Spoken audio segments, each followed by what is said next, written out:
자, 여러분 지난 시간에 이어서 그 해설 문제 강의 이어가도록 하겠습니다. 21번 볼게요. 부동산 투자의 위험과 수익에 관한 다음의 설명 중 틀린 걸 물어봤습니다. 1번, 위험이란 장래의 불확실성으로 인한 기대 수익률의 변동 가능성을 말하며 수익률의 분포가 정규 분포라면 분산 또는 표준 편차로 위험을 측정할 수 있다. 아주 정확한 표현입니다. 그래서 앞으로 우리 시험에서 분산 또는 표준 편차를 구하라는 어떤 계산 문제가 출제될 가능성은 없어요. 왜? 너무 좀 복잡하니까요. 다만 분산이나 표준 편차 이런 말이 들어가 있으면 위험이라고 써놓고 문제를 풀어내시면 그걸로 족한 부분이죠. 2번, 기대 수익률이란 투자 대상으로부터 장래 기대, 즉 예상들은 수익률이며 경제 상황별 예상 수익률 곱하기 발생 확률의 합으로 그 값을 구할 수가 있습니다. 3번, 요구 수익률이란 시간에 대한 비용과 위험에 대한 비용의 합으로 산정이 되며 이때 비용이란 말 대신에 대가란 말을 바꿔도 상관이 없고요. 또 투자자가 투자를 결정하기 위해 반드시 충족되어야 할 최소한의 수익률을 말한다. 맞습니다. 4번, 산출된 기대 수익률의 상향 조정을 통해 투자 의사 결정을 보수적으로 한다. 자, 우리가 투자의 위험 관련해서 보수적 예측, 구체적인 위험을 처리하는 방법 중에 대표적인 방법이 보수적 예측이 있거든요. 근데 보수적으로 예측한다는 건 가급적 예상 수익을, 즉 기대되는 수익을 낮게 예측하는 방법이에요. 그럼 예상 또는 기대 수익을 낮게 예측하게 되면 결과적으로 기대 수익률이 하향 조정되는 것이지 상향 조정된다고 볼 수가 없지 않겠습니까? 그래서 21번의 정답은 4번이 되는 거고요. 5번, 부동산의 거래 과정에서 발생하는 시장 가치상의 손실 가능성을 유동성 위험 또는 환금성 위험이라고 할 것이고, 또 법률, 정책, 제도 등의 법적 환경의 변화 때문에 발생하는 위험을 법적 위험이라 한다. 당연히 맞는 말이 되겠죠. 그래서 21번의 정답은 4번이 됩니다. 22번 볼게요. 금융계수에 관한 설명 중 옳지 못한 건데요. 1번, 매년 일정 금액을 제가 요령 알려드렸죠. 금액 앞에 매년자가 붙는다. 이거 연금이에요. 매년, 매월 이런 단어가 금액 앞에 나오게 되면 주저하지 마시고 연금이라고 해석하시면 되는 거고요. 쭉 읽어봤더니 N년 후의 가치를 구한다 그랬죠. 그럼 내가 원하는 값은 N년 후 미래거든요. 그래서 이는 합하면 연금의 내가계수예요. 그런데 금융 차입 시 매기 원리금 상환액을 구하는 계수는 저당상수거든요. 그럼 이렇게 해서 해석해 볼게요. 그럼 어떻게 되느냐? 연금의 미래가치 계수는 저당상수와 역수다. 틀렸죠. 여러분, 연금의 내가계수는 역수가 감채기금계수 아닙니까? 저당상수가 나올 수가 없겠죠. 그 결과 지금 22번의 정답은 1번이 되네요. 나머지 볼게요. 일정 기간 후에 N1을 달성하기 위해 매기 적립할 금액, 이때 매기 적립할 금액을 구한다. 이 말이 나오는 그 순간 이미 감채기금계수예요.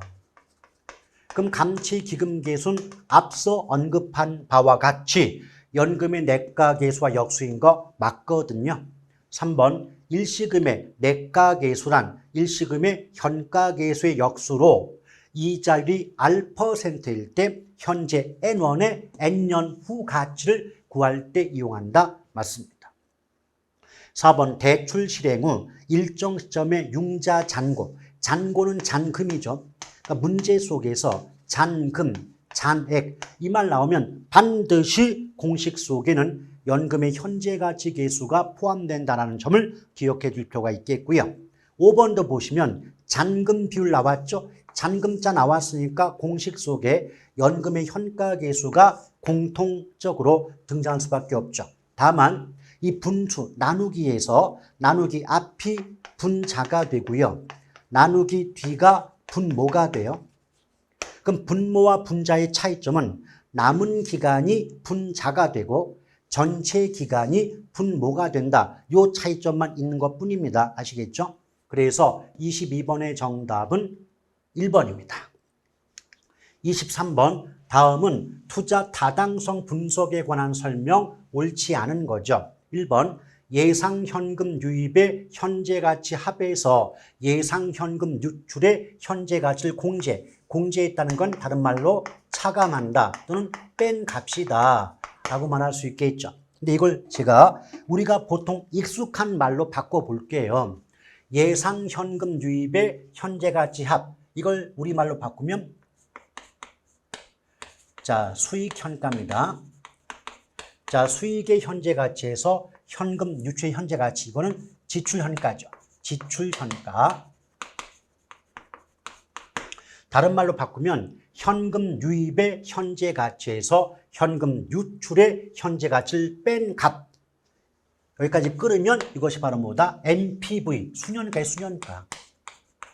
자, 수년가 값이 0보다 크면 투자할 만한 가치가 있다고 판단한다고 배우셨던 기억 나시죠? 오케이? 그 얘기하고 있습니다. 자, 2번 상호 베타. 우리 배웠죠? 상호 베타적이란 말 나오면 베타가 나오는 그 순간 내부순위법, 수년가법의 분석 결과가 일치하지 않을 수 있다. 근데 만약 그렇게 일치하지 않는 결과가 나오게 되면 보다 이론적으로 우월한 수년가법의 분석 결과를 채택함이 바람직하다라고 배우셨던 기억이 나셔야 돼요. 자, 베타 나왔죠? 그럼 내부순위법과 수년가법의 결과가 일치하지 않을 수 있고 이럴 때는 보다 우월한 수년가법의 결과를 우선 채택함이 합리적입니다. 3번 수년가가 0인 단일 투자의 경우 투자 가치와 시장 가치가 같게 되고 수익성 지수도 1이 됩니다. 이건 뭐냐면 여러분, 자, 수년가가 만약에 0보다 크게 나왔단 말이죠. 그럼 결국은 내부 수익률도 요구수보다 큰 값이 나오게 돼 있어요. 또 그 결과 수익성 지수도 1보다 큰 값이 나오고요. 또 하나 추가한다면 투자 가치가 시장 가치보다 큰 값이 나오게 됩니다. 똑같아요.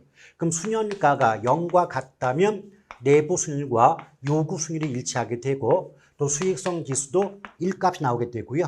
또 수년가가 0보다 작다면 내부 수익률보다 요구 수익률이 크게 나옵니다. 그리고 수익성 지수는 1보다 작게 나온다라고 보시면 돼요. 4번 요구 수익률이 20%이다. 20%. 그럼 이럴 때 수년가가 0이 돼요. 그럼 내부 수익률도 20%다. 왜? 수년가가 0일 때 내부 수익률과 요구 수익률도 같은 값을 갖는다라고 언급해 드린 바 있지 않습니까? 맞죠? 자, 5번 수년가법, 수익성지수법, 내부수익법, 현가회수기간법은 모두 장내에 현금 수지를 할인한다는 점에서 공통적이다. 틀렸습니다. 왜냐하면 조심할 게 있어요. 화폐 가치를 고려해서 타당성을 분석하는 방법이 할인 방식인데 할인 방식에는 순수 내현이 모두 포함됩니다. 순수 내연, 수년가법, 수익성지수법, 내부수익법, 현가회수기간법 4가지 모두가 할인 방식에는 포함됩니다. 그러나 할인현금 수지분석법, 다시 말하면 지금 여기 보면 현금 수지를 할인한다. 이게 할인현금 수지분석이에요. 할인현금 수지분석법에는 순수 내만 들어가요. 즉 현가회수기간법은 돈 가치를 따지기 때문에 할인 방식에는 포함되지만 현금 수지를 할인하진 않기 때문에 할인 현금 수지 분석법에는 포함이 안 된다는 차이점 구분하실 필요가 있겠습니다. 그래서 23번의 정답은 5번이 되네요. 24번 봅니다. A 빌딩에 대한 투자 분석의 결과 A 건물의 월 평균 수입은 1,500만 원이고 예상 공실비 5%, 기타 수입이 연 900만 원, 유효 총소득 기준 연간 운영 경비 비율은 35%라고 할 때 순영업수익이 얼마냐? 일단 최종 적으로 구하고 싶은 값이 순영업소득이에요. 그러면 첫 번째 가능총소득을 구하고 가능총소득에서 공실 및 불량부채를 빼준 뒤에 기타 수입을 더해주면 이 값이 유효총소득이 되는 거 아실 거고요. 유효총소득에서 영업경비를 빼고 남은 값이 우리가 구하고자 하는 순영업소득임을 알 수가 있습니다. 일단 가능총소득은 A 건물의 월 평균 수입이 1,500이에요. 그럼 조심할 게 있어요. 여긴 월자 나왔지만 기타 수입에는 연자 나왔죠. 그리고 운영경비 비율도 연간 나왔잖아요. 맞죠? 그러면 원래 이 영업수직 계산에서 공식상 소득은 연간이 기준이에요. 연간 소득이 기준이 된다는 겁니다. 아시겠죠? 그러면 가능총소득은 월 평균 수입이 1,500이니까 여기다가 곱하기 12개월을 해야만 연간 총소득을 구할 수가 있게 되는 거예요. 맞죠? 그럼 15 곱하기 12 하면 1억 8천 나옵니다. 1억 8천. 자, 이것이 가능총소득에 해당이 되죠. 그런데 공실률이 5%거든요. 맞죠? 그럼 1억 8천의 5%를 구해서 빼도 되고 처음부터 95%를 곱해도 관계가 없습니다. 어차피 1억 8천의 5%는 900이에요. 900. 자, 900을 빼면 일단은 여기까지 구하면 1억 7,100이 나오는데 그 뒤에 기타 수입이 연 900이에요. 그럼 다시 900을 더해 준다는 거죠. 그러면 유효총소득은 원래 가능총소득과 똑같은 1억 8천이 나올 수밖에 없는 구조라고 보시면 됩니다. 오케이? 근데 여기서 운영경비 비율이 35%예요. 이 말은 1억 8천에 35% 금액을 구해서 빼도 되는 거고 그게 귀찮다면 어차피 35%는 비용으로 나가는 돈 아닙니까? 맞죠? 그럼 처음부터 남는 금액 65%를 곱해서 곧바로 순영업소득을 구해도 상관이 없는 거죠. 그래서 1억 8천 곱하기 0.65 하면 1억 1,700이 나오게 되므로 이 문제의 정답은 3번에 해당이 됩니다. 24번 정답은 3번이죠. 자, 25번 볼게요. 부동산 금융에 대한 다음의 서술 중 틀린 겁니다. 1번 부동산 금융은 부동산의 개발, 취득 등의 목적으로 화폐와 신용을 이전하기 위하여 사용되는 제도, 시장, 수단과 관계된 영역을 말한다. 뭐 이런 것들도 나온 바가 있으니까 뭐 그런가 보다 하고 넘어가시면 됩니다. 이런 것까지 모두 배울 수리 없잖아요. 자, 2번 부동산 프로젝트 금융은 프로젝트 자체의 자산 및 프로젝트로부터 예상되는 수익성을 담보로 자금을 융통할 수 있으며 사업주의 채무 변제 의무가 없는 비소구 금융이 원칙이다. 맞죠? 그러나 현실적으로는 제한소구 금융의 성격을 띠는 경우가 많습니다.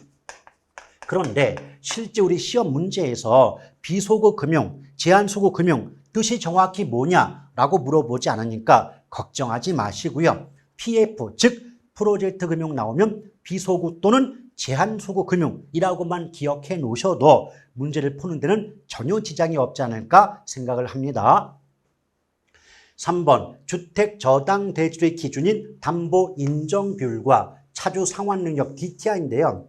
이 DTI를 가지고 여러 개의 말을 쓸 수가 있죠. 이 문장처럼 차주 상환 능력 할 수도 있겠지만 다르게 바꿀 때 총부채 상환 비율 이렇게 말을 쓸 수도 있는 거고요. 그렇죠? 또 소득 대비 부채 비율, 소득 대비 부채 비율 이렇게 말을 바꿀 수도 있습니다. 모두 같은 말이에요. 그리고 총부채 원리금 상환액의 비율 DSR의 확대. 그 확대했다는 건 그만큼 대출 규모가 커지는 거죠. 그럼 대출 규모가 커지니까 목돈을 빌릴 수가 있다. 그럼 목돈을 많이 빌릴 수가 있으니까 주택수의 증가를 초래할 수 있다. 당연히 맞는 말이고. 4번 주택시장이 침체하여 주택거래가 부진하면 수요자 금융을 확대함으로써 수요를 증가시키고 경기를 활성화시킬 수 있다. 맞는 말이죠. 5번 다른 대출 조건이 동일한 경우 통상적으로 고정금리 주택 저당 대출의 금리는 변동금리 주택 저당 대출 금리보다 높아요. 낮다는 게 잘못됐죠. 정답은 5번입니다. 26번 대전에 거주하는 웅녀가 다음과 같이 시중은행에서 주택을 담보로 대출 받고자 할 때 웅녀가 받을 수 있는 최대 대출 가능 금액 그랬는데 아주 쉬운 문제 형태죠, 여러분. 어차피 나오는 기준이 두 가지밖에 없어요. 담보 인정 비율 나왔죠. 그럼 담보 인정 비율 한글로 나오거나 LTV 영어로 나와도 관계없이 이 말 나오는 그 순간 무조건 곱하기 가격이에요. LTV 나왔다면 이 값에 무조건 곱하기 가격. 물론 출제자에 따라서 가격 하지 않고 시장 가치라고 쓰는 경우도 있거든요. 어찌됐든 관계가 없습니다. 무조건 곱해 주시면 돼요. 그러면 대출 가능 금액을 알 수가 있어요. 마찬가지예요. 지금 소득 대비 부채 비율 DTI 나왔죠. 그럼 DTI 나왔다. 그럼 무조건 곱하기 소득 하시고 그렇게 나온 값을 무조건 저당 상수로 나눠주시면 역시 대출 가능 금액을 구할 수가 있습니다. 자, 공식에 대입 좀 해볼게요. 첫 번째, 담보 인정비율 LTV가 70%입니다. 그럼 0.7이죠. 가격이 얼마다? 7억이네요. 그럼 7억 곱하기 0.7, 77에 49죠. 그럼 4억 9천임을 알 수가 있는 거고요. 두 번째 DTI가 60%입니다. 그럼 0.6이고 소득이 얼마죠? 8천이네요. 그럼 86에 48, 4,800인데 저당 상수가 0.12니까 이거 나눠주면 4억임을 알 수가 있죠. 근데 대출 승인 기준 두 가지 기준을 모두 충족한다는 건 규모가 작은 쪽의 대출이 가능할 수 있다는 뜻이죠. 그럼 4억 9천과 4억 중에서 규모가 작은 쪽은 4억이니까 최대 4억까지 대출이 가능하다. 결론, 정답은 3번입니다. 자, 27번 볼게요. 다음 자금 조달 방법 중 부채금융과 관련 있는 걸 모두 골라볼래 그랬습니다. 부채금융은 일단 지분금융이 아닌 걸 고르시면 되는데 첫 번째 조인트 벤처는 지분금융이죠. 두 번째 자산유동화 증권 ABS 부채금융이고요. 디귿번 주택상환사채도 부채금융, 리을번 공모에 의한 증자, 이건 지분금융이에요. 또 신디케이트도 지분금융, 주택저당담보부채권은 부채금융이고요. 나머지 부동산 투자회사 리츠라고 하죠. 얘도 지분금융이에요. 그럼 부채금융인 것은 니은, 디귿, 비읍 3개이기 때문에 27번의 정답은 2번이 되겠네요.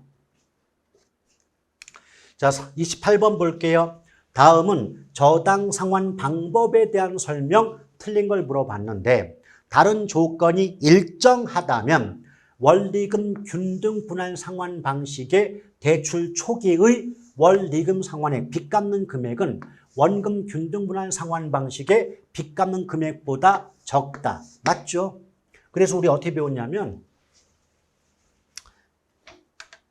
자, 대출 초기에 원리금 상환액, 즉 원금이자 합해서 빚을 갚는 금액의 크기는 원금 균등이 가장 크고 원리금 균등 체증식의 순서라고 배우셨던 기억이 나시는 거 맞죠? 그런데 이것들 뒤집어 볼게요. 그럼 초기에 빚을 갚는 금액이 많다는 것은 차입자 입장에서 대출 초기에 빚 갚는 부담이 크다는 말과 같지 않겠습니까? 상환 부담이 클 수밖에 없는 거죠.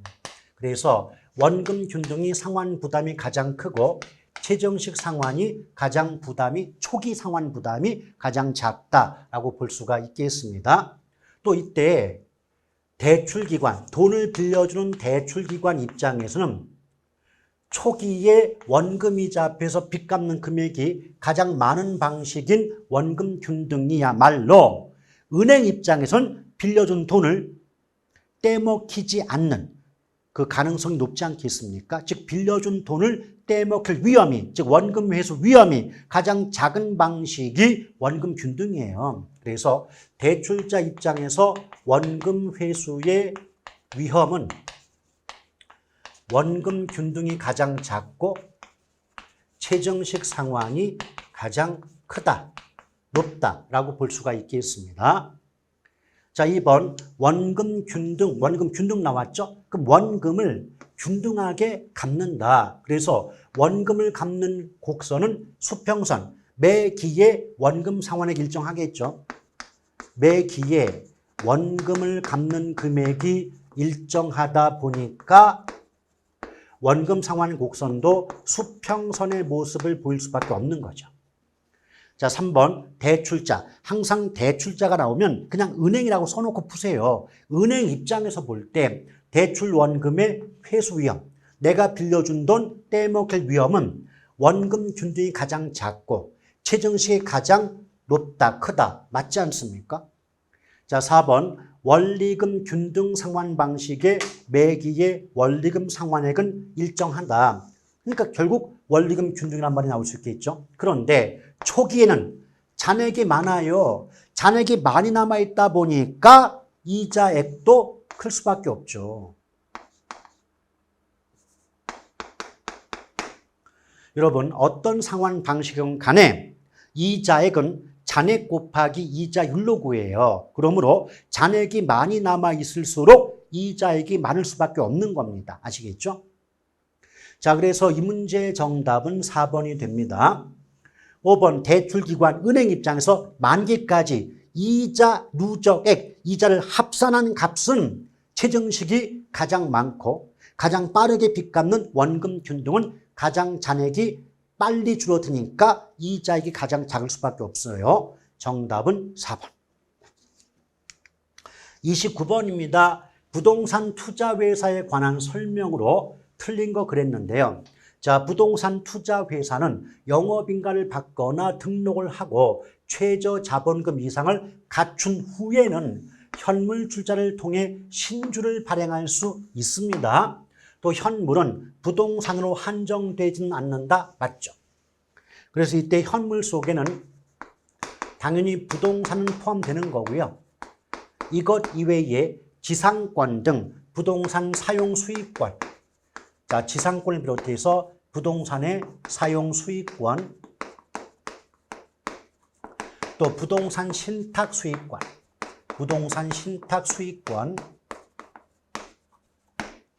그 다음에 이전 등기 청구권, 그리고 대토보상권 등도 현물에 해당이 된다라고 제가 하는 말이 아니에요. 이게 법의 규정인 겁니다. 아시겠죠? 자, 2번 볼게요. 부동산 투자회사의 주주 1인과 특별관계자. 벌써 문장 속에서 주주 1인과 특별관계자 이 말 나오면 주주 1인당 주식 소유의 한도를 의미하는 거예요. 그것은 부동산 투자회사가 발행한 주식 총수의 100분의 50을 초과하여 보유하지 못하죠. 그럼 결국 100분의 50을 다른 말로 한다면 50%를 초과하여 보유할 수가 없게 되겠죠. 3번 자기관리 부동산 투자회사는 상근의 임직원을 두고 직접 자산의 관리 및 운용 업무를 수행한다까지는 너무 좋았는데 자기는 명목형이 아니라 실체형 회사죠. 그러므로 위탁관리 부동산 투자회사와 기업 구조조정 부동산 투자회사는 명목형 회사로서 일정한 요건을 갖추면 법인세 감면 혜택을 받을 수 있습니다. 그에 비해서 자기관리 부동산 투자회사는 실체형 회사로서 법인세 감면 혜택을 받을 수 없다는 차이점 꼭 구분하셔야 돼요. 그러므로 29번의 정답은 3번이 되겠네요. 4번 부동산 투자회사는 그 상호에 반드시 부동산 투자회사라는 명칭을 사용하여야 하는 거죠. 5번 자금 차입 및 사채 발행은 원칙적으로 자기 자본의 2배 이내이지만 주주총회의 특별 결의에 따라 10배까지 자금을 차입하거나 사채를 발행할 수가 있게 됩니다. 원칙은 2배, 예외는 10배. 그래서 29번의 정답은 지금 3번이었고요. 30번 볼게요. 다음 가로 안에 알맞은 MBS 주택저당증권이 뭐냐? 자, 원리금 수취권, 주택저당 채권 집화물의 소유권 모두를 투자자에게 넘겨주고 당연히 모든 위험도 투자자가 부담한다. 딱 보자마자 NPTS죠. 자, 그래서 그냥 압축해 볼게요. NPTS는 모든 권리, 모든 위험, 투자자입니다. 따라서 최소한 NPTS 이체증권 나왔는데 어떤 권리를 발행기관이 보유하고 있다든지 어떤 위험을 발행자가 부담한다. 이런 식의 문장은 절대 성립할 수가 없어요. 근데 이 NPTS와 구조상 정반대가 NPB예요. 그럼 NPB는요, 거꾸로니까 모든 권리, 모든 위험을 발행기관, 즉 발행자가 소유하고 부담합니다. 따라서 NPB가 나왔는데 어떤 권리라든지 위험을 투자자가 보유한다, 투자자가 위험 부담한다, 그렇다고 말 나오면 무조건 틀려요. 그 다음에 NPTB와 CMO는 이체증권과 저당채권의 결합이 되기 때문에 혼합형이라고 배운 바가 있겠죠. 혼합형이 혼합형. 혼합형이다 보니까 권리도 투자자와 발행자가 하나씩, 위험도 투자자와 발행자가 하나씩 나눠 부담합니다. 그래서 자, 원리금 수취권 그리고 그에 따른 조기 상환 위험은 투자자입니다. 둘 다 투자자. 자, 반면에 저당권 그에 따른 채무 불이행 위험은 발행자입니다.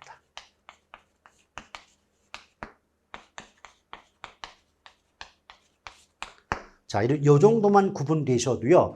웬만한 거는 최소한 보기 5개 모두를 이해하지 못했다더라도 답이 무엇인가 그건 찍을 수 있지 않을까 이런 생각을 해봅니다. 자, 30번의 정답은 NPTS니까 4번이 정답이 됩니다. 31번 볼게요.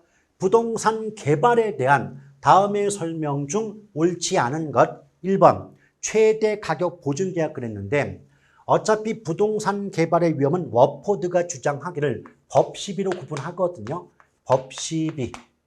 자, 법적 위험, 시장 위험, 비용 위험 세 가지 구분하는데 이때 법적 위험에 대한 대책이 대표적으로 이용계획이 확정된 토지 구입이죠. 자, 이용계획이 확정된 토지의 구입. 이에 비해서 비용 위험은 그 대책이 최대 가격 보증 계약이에요. 최대 가격 보증 계약.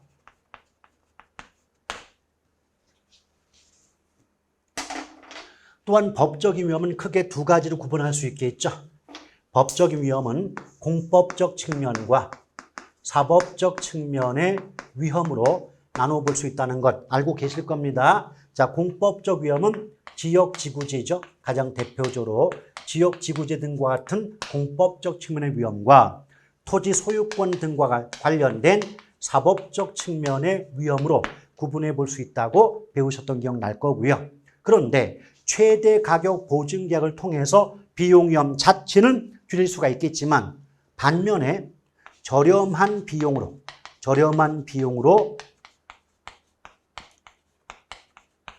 개발을 수행하기가 어려워진다는 단점이 발생할 수 있고요.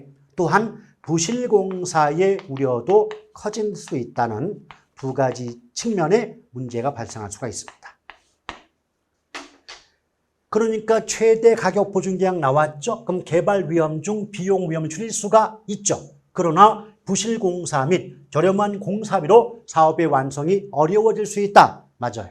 2번 이용계획이 확정되어 변경 가능성이 없는 토지를 매입하는 것은 법적 위험에 대한 대책이라고 이미 언급해 드렸고 3번 개발사업의 위험과 개발사업의 가치는 상호 비례관계 아니죠. 반비례죠.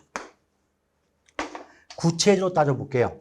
그러면 개발사업의 초기에는요. 아직 갈 길이 멀었기 때문에 중간에 부도 파산 위험이 크죠. 위험이 큰 만큼 이 개발 사업의 값어치는 낮을 수밖에 없습니다. 근데 반면에 후기로 갈수록 완공기에 가까워질수록 그 개발 사업의 위험은 줄어드는 반면 개발 사업의 값어치는 높아질 수밖에 없는 거죠. 화살표가 정반대로 보이는 것 확인하셨죠? 그러므로 개발 사업의 위험과 가치는 상호 반비례, 역의 관계에 있다고 해야 옳은 질문이죠. 그러므로 31번의 정답은 3번이 됩니다.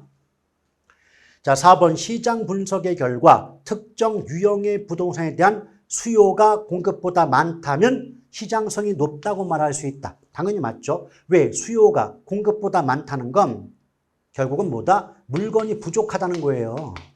그 물건이 부족한 동네에 그 부족한 물건을 공급을 해주면 그 물건이 팔릴 가능성, 시장성이 높을 수밖에 없지 않겠습니까? 자, 흡수시간, 5번은 흡수시간의 뜻 자체니까 참고로 한번 살펴주시면 되겠고요. 32번 볼게요. 아래에 주어진 조건을 기초로 세종시의 부동산업의 입지계수를 구하면 얼마인가 그랬는데 원래 입지계수는요. 자, 기본 공식의 구조가 전국분의 지역이죠. 그러니까 분모가 전국이고 분자가 지역이에요. 또 세부 구조는 공통적으로 전국이든 지역이든 공통적으로 전산업분의 특정 산업입니다. 전산업분의 특정 산업, 지역도 마찬가지예요.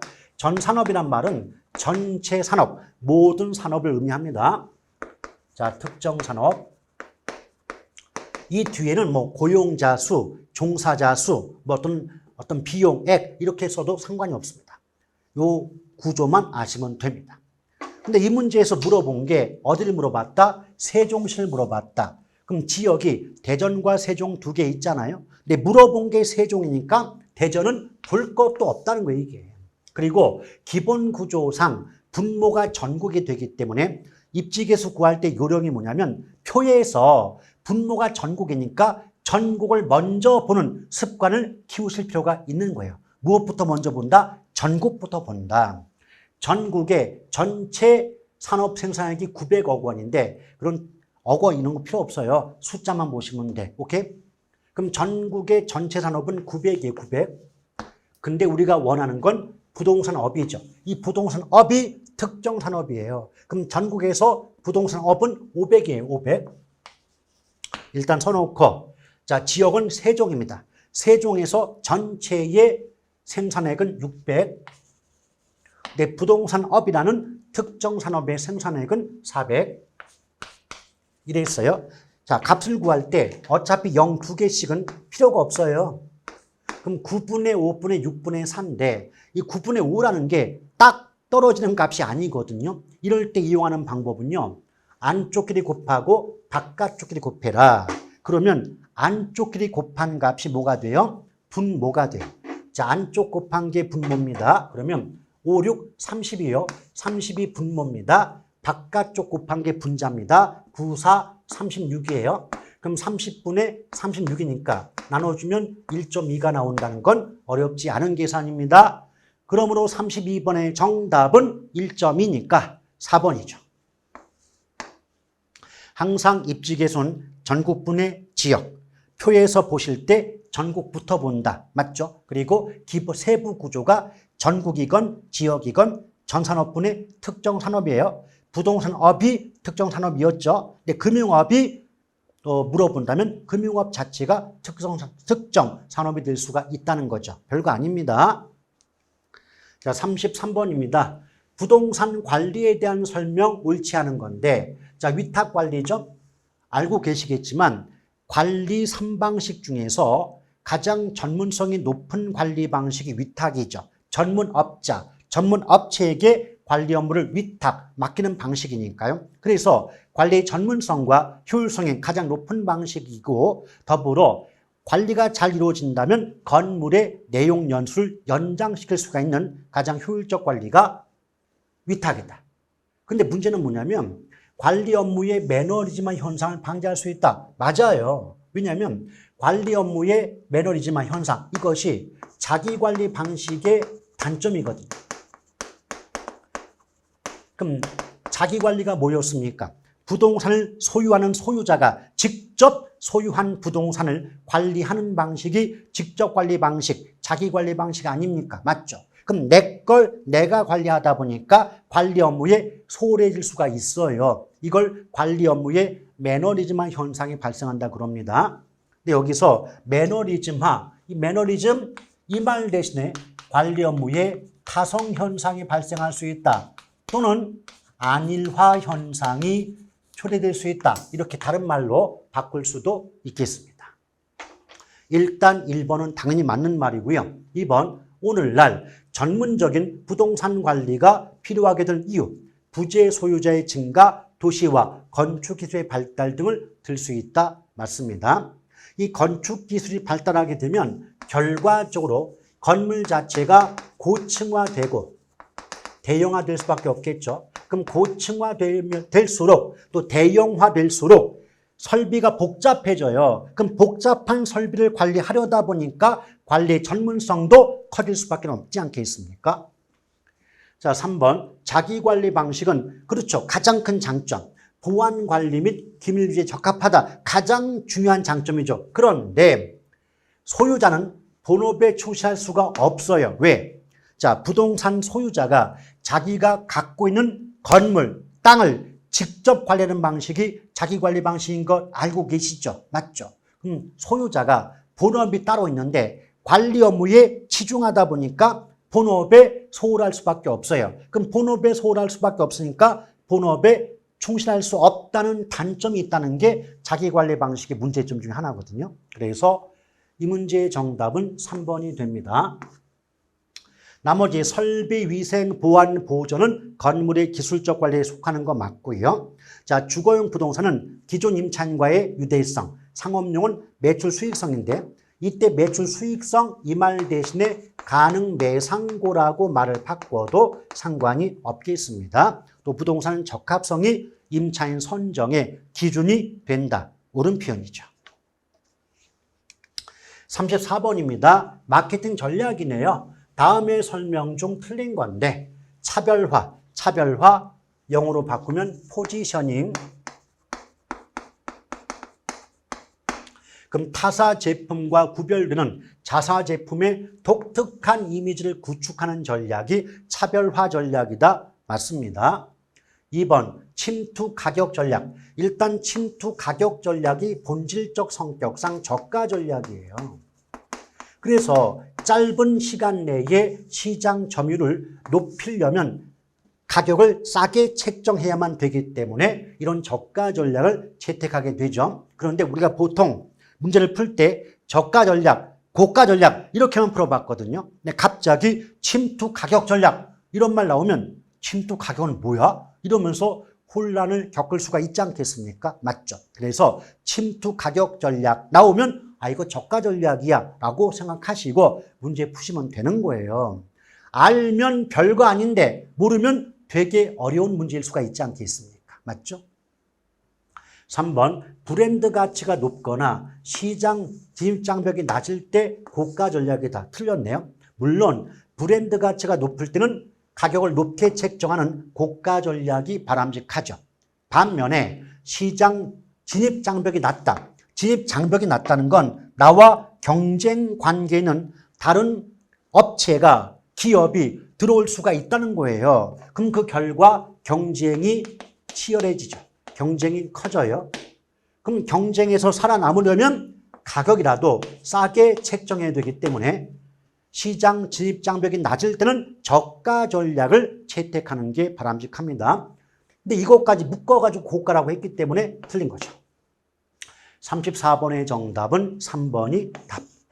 나머지 볼게요. 4번은 바이럴 마케팅의 뜻이니까 익혀두시고요.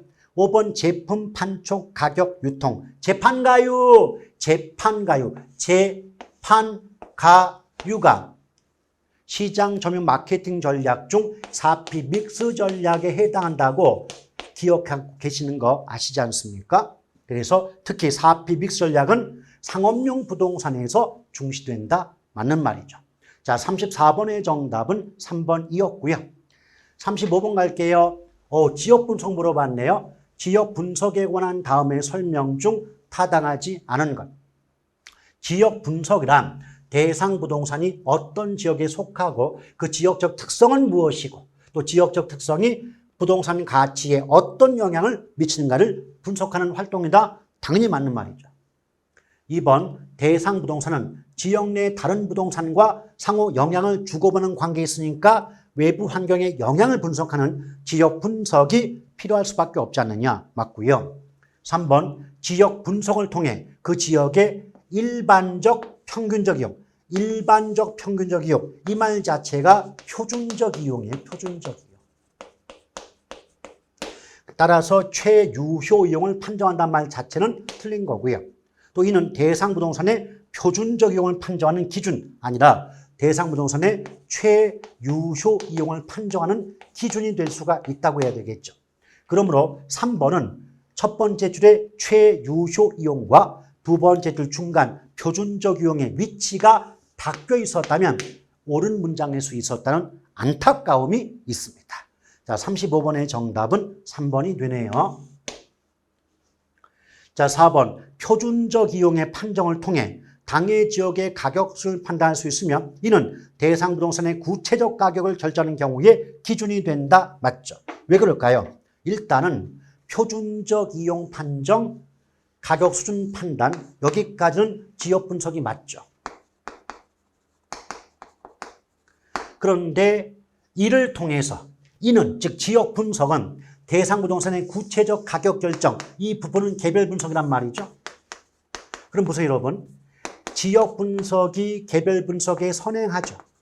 그럼 지역 분석의 결과를 토대로 개별 분석이 이루어지게 되니까 대상 부동산의 구체적 가격 결정은 기준이 된다. 당연히 맞는 말 아닙니까? 아시겠어요? 지역 분석을 통해서 개별 분석이 이루어지는 거 맞죠? 그러면 지역 분석을 통해서 표준적 이용을 파악하고 가격 수준을 판단하게 되면 이걸 바탕으로 이것을 기준으로 대상 부동산의 구체적 가격을 판단할 수 있지 않느냐. 이런 의미가 되기 때문에 4번은 맞는 말이에요. 5번. 주로 인근 지역을 대상으로 하지만 용도적 관점에서 구분되는 지역으로서 인근적, 유사 지역을 포함하는 광역적인 동일 수급권도 그 대상이 될 수가 있다. 맞죠? 그래서 우리가 이론 수업 배우실 때 인근 지역의 대상 지역 그러면 아니죠. 지역 분석의 대상 지역 그러면 인근 지역, 유사 지역, 동일 수급권 그 세 가지를 예를 들어 드린 적이 있지 않습니까? 자, 36번이에요. 감정평가에 관한 규칙에 관련된 물건별 감정평가 방법 옳지 못한 거. 자, 1번은 당연히 맞고요. 2번 산지와 인목은 구분할 평가비 원칙입니다. 그런데 일괄하여 평가할 수 있다. 일괄 이 말 나오면 무조건 답은 거래사례 비교법이 나온다라고 기억하셔도 큰 지장은 없을 것 같고요. 자, 3번이 답이죠. 왜? 선박, 항공기, 건설, 기계 등은 주된 평가 방법이 원가법이지만 자동차는 주된 평가 방법이 거래사례 비교법이잖아요.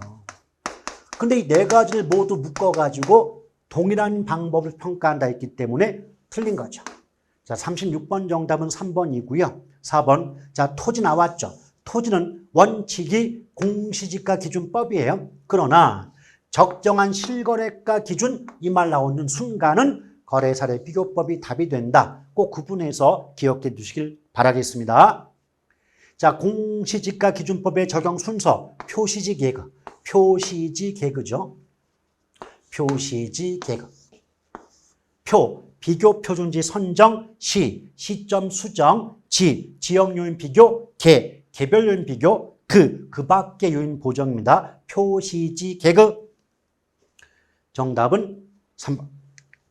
37번이에요. 다음 자료를 활용하여 산정한 A 건물의 제곱미터당 재조달 원가를 물어봤죠. 쉽습니다. 일단은 준공 당시의 건축 비용이 다 써놨어요. 4억 3,500이죠. 왜냐하면 단위가 1,000원이기 때문에 1,000만, 10만, 100만, 1,000만 억이죠. 그러면 준공 당시의 비용이 4억 3,500이었어요. 그런데 15년 전이거든요. 그럼 현재 건축비는 달라질 수가 있죠. 이럴 때 시점 수정치를 곱해줘야 돼요. 시점 수정치를 구하는 방법은 크게 지수법과 변동률법 두 가지가 있지만 여기는 지금 지수가 나왔죠? 건축비 지수가 나왔어요. 근데 간단해요. 굳이 공식도 외울 필요 없고요. 무조건 100이 분모, 100 아닌 값이 분자가 된다고 보시면 돼요. 시점 수정치 구할 때 지수법의 공식은 외우지 말고 무조건 100이 분모, 100 아닌 값이 분자입니다. 그럼 100분의 105는 1.5일 거 아니에요. 맞죠? 그럼 결과적으로 4억 3,500 곱하기 1.5 하시면 되는데 만약 저한테 값을 구하라고 하지 않습니까? 그러면 저는 4억 3,500 곱하지 않아요. 왜? 어차피 우리는 객관식이에요. 주관식 아니에요. 결과만 맞으면 되거든요. 그럼 저 같으면 어떻게 구한다? 그냥 435 곱하기 15하고 말 거라고요. 왜? 원래는 1.5 곱하지만 숫자만 맞으면 되니까 굳이 억 단위 누르고 천만 단위 누를 필요까지 없지 않습니까? 맞죠? 그러면 435 곱하기 15하고 말 것 같아, 저 같으면. 자, 계산을 정확하게 하고, 자, 계산기 한번 들겨볼게요. 지금 보니까 435 곱하기 지금 얼마죠? 15예요. 15 하면 6525가 나와요. 6525가 나옵니다. 이건 정확히 말하면 6억 5,250만 원이겠지만 그럴 필요 없어요. 숫자만 보세요. 6525죠? 근데 문제가 원했던 게 제곱미터당 원가 구하라고 했거든요. 그럼 제곱미터는 면적인데 대지 면적과 연면적 있지만 어차피 건축을 했기 때문에 건축 연면적으로 나눠야 됩니다. 그럼 연면적이 얼마죠? 2,500이에요. 그럼 원래 같으면 6억 5,250만 원을 2,500으로 나눈다 라고 해야 되겠지만 또 제가 누굽니까? 요령이죠, 요령. 지금 6억 5,250을 줄여서 6525 해고 말았지 않습니까? 그러면 분모값도 2,500 쓸 거 없어요. 그냥 25로 나누면 되죠. 그럼 6525를 25 나누지 않습니까? 맞죠? 이러면 숫자가 얼마가 나오느냐? 261 나와요. 261. 계산기 해보세요. 괜히 억 단위, 천 단위 신경 쓰지 마시고 숫자만 갖고 보시자 이겁니다. 그럼 보기 5개 중에 숫자가 261 나온 건 4번 하나뿐이 없다니까요. 그래서 37번의 정답은 4번이 되는 겁니다. 아시겠죠? 38번입니다. 환원 이율의 결정 방법에 관한 설명 틀린 건데 시장 추출법은 최근에 매매된 사례로부터 직접 환원일을 관한 방법인 거 맞고요. 또 이번 조성법은 순수 이율의 위험 할증을 더해서 종합적인 환원일 관한 방법인데 이때 위험 할증을 구함에 있어서 평가사의 주관이 개입될 여지가 있다 보니까 평가사에 의해서 시장 가치가 조작될 가능성이 있다는 단점을 갖고 있습니다. 그리고 이제 3번, 4번 볼 때 3번은 물리적 투자 결합법이고 4번은 금융적 투자 결합법이죠. 공통적으로 투자 결합법이 나왔죠. 제가 예전 수업할 때 무엇을 알려드렸냐면 물리가 됐건 금융이 됐건 투자 결합법 나오면 무조건 문장 속에는 뭐가 돼도 다르다, 틀리다, 동일하지 않다 이 말이 나와야 돼요. 아시겠죠? 자, 물리건 금융이건 관계없습니다. 투자 결합법이 나왔다. 무조건 뭐가 다르다, 상이하다 이렇게 나와야 맞아요. 근데 투자 결합법이 나왔는데 뭐 동일하다, 같다 이런 단어가 들어가 있지 않습니까? 두 번조차 눈길 주지 말아요. 두 번도 눈길 주지 말고 무조건 틀렸다고 답해도 상관이 없겠습니다. 여기 보시면요. 4번 볼게요. 투자 결합법 나왔죠? 그런데 저당 투자자, 지분 투자자의 요구 수익이 동일하다, 같다는 말 나왔어요. 해석할 필요 없다니까요. 무조건 틀림.